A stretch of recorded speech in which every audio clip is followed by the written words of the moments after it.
नमस्कार दोस्तों, हॉकफीड न्यूज़ में आप सभी का तहे दिल से स्वागत है। दोस्तों, आज कुछ खबर ऐसी है जिसे सुनकर आप लोगों को लगेगा कि अरे यार, ये कैसे हो गया। क्योंकि वाकई पिछले कई दिनों से जिस तरीके का रवैया नेपाल ने बना रखा था, वो रवैया कुछ कुछ राखी सावंत जैसा था कि कभी कुछ बोलती हैं तो कभी कुछ, कभी कंगना जी के समर्थन में बोलती हैं तो कभी कंगना जी के विरोध में बोलती हैं। तो राखी सावंत की बात भी समझ में नहीं आती। कुछ इसी प्रकार का व्यवहार कुछ समय से नेपाल का हो रखा है। लेकिन बहरहाल, इस समय जो खबर आ रही है नेपाल से, वो वाकई भारत के लिए बहुत अच्छी है। और साथ ही साथ चीन और पाकिस्तान को ये खबर सुनकर मानो जुलाब की गोलियां देनी पड़ेंगी, क्योंकि उनकी तो उतरनी ही बंद हो गई है। तो दोस्तों, सबसे पहले कमेंट में ठोके नमो नमो, क्योंकि नमो की डिप्लोमेसी के कारण ही, प्रधानमंत्री नरेंद्र मोदी के कूटनीतिक प्रयासों के कारण ही ये संभव हो पाया है कि भारत को अंतर्राष्ट्रीय मंच पर नेपाल के साथ मिलकर एक बड़ी जीत मिली है, बड़ा मुकाम हासिल हुआ है। और ये क्या है, मैं आपको बताता हूँ दोस्तों, बहुत बड़ी बात है दोस्तों। सबसे पहले कमेंट में नमो नमो लिखें, उसके बाद मैं आप लोगों को बता देता हूँ दोस्तों कि नेपाल के प्रधानमंत्री केपी शर्मा ओली एक बार फिर से अंतर्राष्ट्रीय मंच पे उन्होंने भारत का साथ दिया है। और साथ केवल साथ ही नहीं दिया है, बल्कि साथ ही साथ पड़ोसी देश पाकिस्तान और चीन पर निशाना भी साधा है जम के। तो पीएम ओली के इस स्टैंड से चाइना और पाकिस्तान इस समय सख्ते में हैं। दरअसल नेपाल के प्रधानमंत्री केपी ओली ने संयुक्त राष्ट्र संघ के जनरल असेंबली में भारत का खुलकर साथ दिया है, जबकि पाकिस्तान को सभी देशों के सामने भिगो भिगो कर चप्पल मारी है। पाकिस्तान को संयुक्त राष्ट्र में तमाम देशों के सामने लताड़ा है नेपाल ने। आपको बता देते हैं कि बिजनेस वर्ल्ड की रिपोर्ट के अनुसार नेपाल के प्रधानमंत्री खड़ग प्रसाद ओली ने संयुक्त राष्ट्र संघ यानी कि यूनाइटेड नेशंस के जनरल असेंबली में भाषण दिया। अपने भाषण में ओली ने आतंकवाद से लड़ने के लिए भारत का पुरजोर समर्थन किया। इसके साथ ही पाकिस्तान को ओली ने जमकर लताड़ लगाई। ओली ने यह भी कहा कि कुछ देश जहां आतंकवाद को शह दे रहे हैं, जिसमें उनका सीधे सीधे इशारा पाकिस्तान की तरफ था। और नेपाल ने कहा कि नेपाल इसका पुरजोर विरोध करता है और भारत के साथ आतंकवाद के खिलाफ लड़ाई में पूरी तरह डटकर खड़ा है। तो ऐसे में नेपाल के प्रधानमंत्री ओली का ये जो बड़ा यू टर्न है, इससे एकदम से पाकिस्तान और चाइना के गले में जो हड्डी है वो उतर नहीं रही है, और अब उन्हें ना खांसते बन रहा है, क्योंकि उनकी हालत कुछ ऐसी हो गई है जैसे कोरोना का कोई मरीज हो। दोस्तों, मैं यहाँ पर किसी कोरोना के मरीज का मजाक नहीं उड़ाना चाहता, ये बेहद गंभीर बीमारी है। लेकिन यहाँ जिस तरीके की, याद रखिए कि ये जो कोरोना बीमारी है ये चीन की दी हुई है, और जिस तरीके का व्यवहार इस समय चीन दिखा रहा है, और विशेषकर पाकिस्तान, ये उछल तो बहुत रहे हैं, लेकिन अब इनकी उल्टी गिनती शुरू हो गई है। क्योंकि जो अब इन्हें अभी तक लग रहा था कि नेपाल पूरी तरह से हर मुकाम पर इनका साथ देगा, लेकिन ऐसा नहीं है। नेपाल ने तो कुछ और ही कहानी, कुछ नया ही गेम रच दिया है।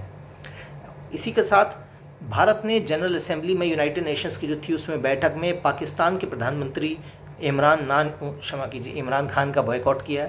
यूनाइटेड नेशंस में भारत के स्थायी प्रतिनिधि टीएस गुरुमूर्ति ने जैसे ही पाक पीएम इमरान खान क्या कहें, पाकिस्तान में जहाँ नान मुअस्सर नहीं है वहाँ क्या है, इनको खान कहेंगे। ये खान नहीं है, नान ही है। तो इन्होंने जैसे ही पाकिस्तान के पीएम का भाषण शुरू हुआ, तो हमारे भारत के स्थायी प्रतिनिधि जो कि यूनाइटेड नेशंस में है, टीएस गुरुमूर्ति, वो तुरंत ही यूएन की बैठक से उठकर चले गए। और ये यूनाइटेड नेशंस दोस्तों कोई छोटा मोटा मंच नहीं है, बहुत बड़ा मंच है, अंतर्राष्ट्रीय विश्व का सबसे बड़ा मंच है। ऐसे में भारत के स्थायी प्रतिनिधि का वहाँ से उठकर चला जाना पाकिस्तान के प्रधानमंत्री का सीधा सीधा बॉयकॉट है। आपके बता देते हैं कि सीमा विवाद के बीच भारत ने नेपाल को बड़ी सौगात दी है। दोनों देशों के बीच जल्दी ही रेल सेवा शुरू होने जा रही है, और चाइना ने जो रेल सेवा नेपाल को ऑफर करी है, उस परियोजना का प्लान भी अभी तक नेपाल चाइना सही से बना नहीं पाया, क्योंकि वो परियोजना है ही दरअसल कुछ असंभव सी। लेकिन हाँ, भारत की बात करें तो भारत और नेपाल के बीच रेल सेवा जल्दी शुरू होने वाली है। भारत ने नेपाल को एक नहीं दो आधुनिक रेलगाड़ियाँ सौंपी हैं, जो दिसंबर के मध्य से बिहार के जयनगर और धनुषा जिले के कुर्था के बीच चलेंगी। कोंकण रेलवे ने Jaynagar Kurtha broad gauge line के लिए नेपाल रेलवे के 2 आधुनिक डीजल इलेक्ट्रिक मल्टीपल यूनिट उन्हें ट्रेनें सौंपी हैं।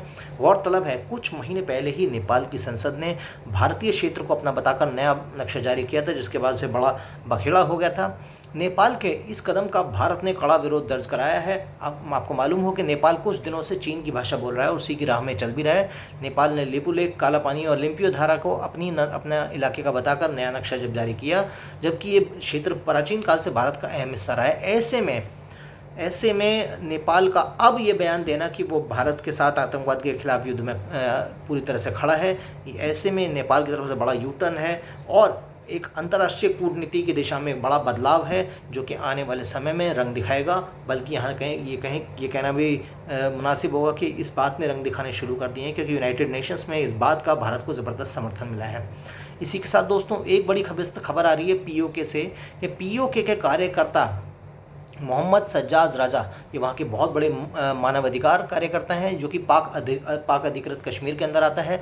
उन्होंने मोहम्मद सज्जाद रजा ने संयुक्त राष्ट्र में पाकिस्तान पर कई गंभीर आरोप लगाए हैं। उन्होंने बताया कि पाकिस्तान उनके साथ जानवरों की तरह व्यवहार करता है।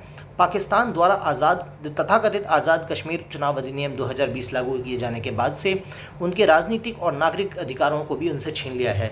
जेनेवा में आयोजित संयुक्त राष्ट्र मानवाधिकार परिषद की बैठक में मोहम्मद सज्जाद ने मांग करते हुए कहा कि पाकिस्तान आर्मी ने पीओके के इलाकों के लोगों के जो अधिकार हैं उनके छीनने का काम किया, उनके रोज़गार छीने, उनके अधिकार छीने। इस पर अंतर्राष्ट्रीय समुदाय को तत्काल कार्रवाई करी जानी चाहिए, ऐसा उन्होंने निवेदन किया। यूएन में बोलते हुए पीओके के कार्यकर्ता सज्जाद रजा ने पाकिस्तान पर निशाना साधते हुए ये भी कहा कि पीओके में जब से पाकिस्तान सरकार ने आज़ाद कश्मीर चुनाव अधिनियम लागू किया है उससे पीओके के सारे लोगों को अधिकारों को छीन लिया गया है। उन्होंने ये भी कहा है कि उन्हें उम्मीद है कि संयुक्त राष्ट्र जो मंच है वो उनकी आवाज़ को सुनेगा। हम दुनिया से शांति और प्रेम की भीख मांगते हैं। इसके अलावा सज्जाद रजा ने यह भी बताया कि पाकिस्तान अब गिलगिट और बाल्टिस्तान को भी अपना प्रांत घोषित करने की तैयारी कर रहा है। इससे उनकी संस्कृति, उनकी ज़मीन और वहाँ के रहने वाले लोगों की पहचान जो है वो ख़त्म हो जाएगी। पाकिस्तानी सेना पर यहाँ तक उन्होंने ये भी आरोप लगाया कि पाकिस्तान सेना के अधिकारी खुले तौर पर पीओके के लोगों से आत्मघाती हमला करने के लिए उन्हें उकसाते हैं, जो कि एक बेहद चिंताजनक स्थिति है। ऐसे में सज्जाद रजा का इस बात जो कि स्वयं पीओके के रहने वाले हैं, ये कोई ऐसा नहीं है, क्योंकि पीओके देखिए अभी एक विवादित क्षेत्र है, इसमें कोई दो राय नहीं कि पीओके भारत का अभिन्न हिस्सा है। लेकिन यदि पीओके का कोई व्यक्ति जाकर अगर यूनाइटेड नेशंस में ये बात कहता है कि वहाँ के लोगों के ऊपर पाकिस्तान सरकार अत्याचार कर रही है, तो ये कूटनीतिक तौर पर भारत के लिए बहुत बड़ी जीत है। इससे पहले भारतीय मौसम विभाग ने पाक अधिकृत कश्मीर के लिए मौसम वेदर अपडेट जारी कर पीओके को भारत का अभिन्न अंग बताया था। भारत के इस कदम से पाकिस्तान तो बौखला गया था, साथ ही साथ चीन को भी मिर्ची लग चुकी थी।